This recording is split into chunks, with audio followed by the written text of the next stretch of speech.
কি হলো গেভূত, আমাকে ডাকছিলে কেন? এ কি গেভূত, এইসব কার জন্য? বসো, চুপচাপ বসো। আরে বাবা, আমার প্রচুর কাজ পড়ে আছে, আমাকে যেতে দাও। আমি কোনো কথা শুনবো না। কটা বাজে দেখেছো? সবার খাওয়া গেছে, শুধু তুমি খাওনি। দাঁড়াও,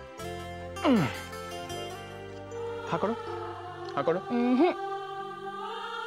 আমি জানি, আমি যখন খাইনি তখন আরেকজনও না খেয়ে আছে। আগে সে খাবে, তারপর আমি। খাও। আর আমি যদি বলি আমার খাওয়া হয়ে গেছে? হতেই পারে না, আমার বর আমাকে ছেড়ে খেতেই পারে না। তাই নাকি?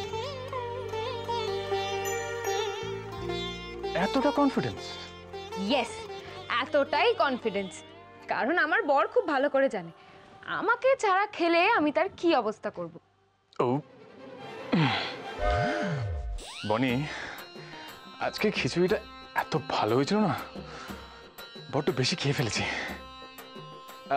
হ্যাঁ, তুমি কি ব্যবস্থা করে বলছিলে? তবে রে, দেখাচ্ছি মজা। আমাকে ছাড়া খিচুড়ি খাওয়া না। আজকে তোমাকে যদি আমি এক হাঁড়ি খিচুড়ি না খাইয়েছি তাহলে আমার নামও বনি নয়। তারা আন্না কাকি, আন্না কাকি, এক হাঁড়ি খিচুড়ি। আমাকে ছাড়া খিচুড়ি।